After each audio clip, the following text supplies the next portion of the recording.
నమస్తే అండి, welcome back to Mahesh world. ఈ రోజు మనం ఆరోగ్యానికి ఎన్నో లాభాలు చేకూర్చే మల్టీగ్రెయిన్ చపాతీని మనం చేసుకుందాము. గ్లాసు సగ్గుబియ్యం తీసుకున్నానండి, దీన్ని ఇప్పుడు పౌడర్గా చేద్దాం. దీన్ని చాలాసేపు మిక్సీ పట్టారండి, అయినా మనం సగ్గుబియ్యం మెత్తగా పౌడర్లా అవ్వలేదు. మనం పిండి కలిపిన తర్వాత మెత్తగా అవుతుంది, చూద్దామండి. ఇప్పుడు నువ్వుల్ని మెత్తగా పొడిలా చేసుకుందాము. నువ్వులు పొడిగా చేశానండి. నేను ఎప్పుడు నువ్వుల పొడిని చపాతీ చేసేటప్పుడు కలుపుతూ ఉంటాను. రాగులండి, రాగులను కూడా పౌడర్లా చేసుకుందాము. మిక్సీ పడతాను ఇప్పుడు. రాగులు మెత్తగా పౌడర్లా అయినాయండి. జొన్న పిండికి నేను ఇలా రెడీమేడ్ ప్యాకెట్ తెప్పించేసానండి. ఇది 1/2 kg ప్యాకెట్. ఇది ఆశీర్వాద్ గోధుమ పిండి తీసుకుంటానండి. నేను 2 కప్పులు గోధుమ పిండి వేస్తున్నాను, 1 అరకప్పు జొన్న పిండి వేస్తున్నాను, 1 అరకప్పు రాగి పిండి వేస్తున్నానండి. 1 పావు కప్పు మనం సగ్గుబియ్యం పౌడర్లా చేసాం కదండి, అది 1 పావు కప్పు కలిపాను.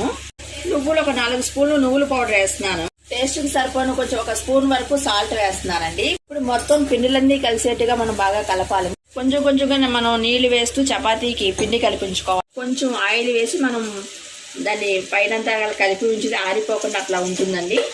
ఇలా కలిపిన చపాతీ మనం 1 గంట సేపు నానిస్తే చపాతీలు స్మూత్గా వస్తాయండి. చపాతీ కోసం మనం పిండి కలిపించాం కదండి, అది నేను గంట తర్వాత చపాతీ చేస్తున్నాను. ఇలా చిన్న ఉండలుగా చేసి పెట్టి ఉంచుకోవాలి. జనరల్గా మనం వెయిట్ లాస్ అవ్వాలన్నా, షుగర్ కంట్రోల్ అవ్వాలన్నా మనం రైస్కి బదులుగా గోధుమ పిండి చపాతీ తీసుకుంటూ ఉంటామండి. అలా ఒట్టి గోధుమ పిండి చపాతీ అయితే మనకి అంత బెనిఫిట్స్ ఉండవు. రైస్ తర్వాత ఎక్కువ కార్బోహైడ్రేట్స్ ఉండేది గోధుమలేనండి.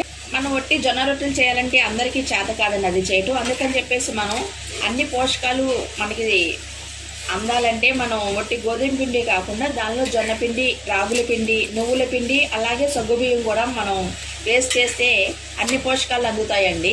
దీనిలో మనం రాగులు, నువ్వులు వేసామండి, అవి రిచ్ కాల్షియము. దీనిలో జొన్న పిండి కూడా కలిపామండి. జొన్న పిండిలో పచ్చ జొన్న పిండి అయితే ఇంకా మంచిది. దీంట్లో మనం సగ్గుబియ్యం పొడి కూడా కలిపామండి. సగ్గుబియ్యం పొడి అది మనకి షుగర్ని కంట్రోల్ చేస్తుంది, అలాగే వెయిట్ రెడ్యూస్ అవ్వడానికి కూడా మనకి హెల్ప్ అవుతుంది. ఇది మనకి స్కిన్ కూడా మనకి గ్లో వస్తుందండి, అది సగ్గుబియ్యం వాడటం వల్ల.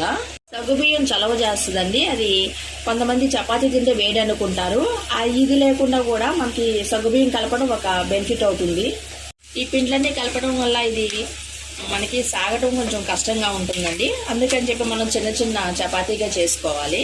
పెద్ద చపాతీలు చేస్తే విరిగిపోయే అవకాశం ఉంటుంది. ఎన్నో పోషకాలు ఉన్న ఈ మల్టీగ్రెయిన్ చపాతీ కాంబినేషన్గా నేను బెండకాయ ఫ్రై చేశానండి, అలాగే పాలకూర పప్పు చేశాను.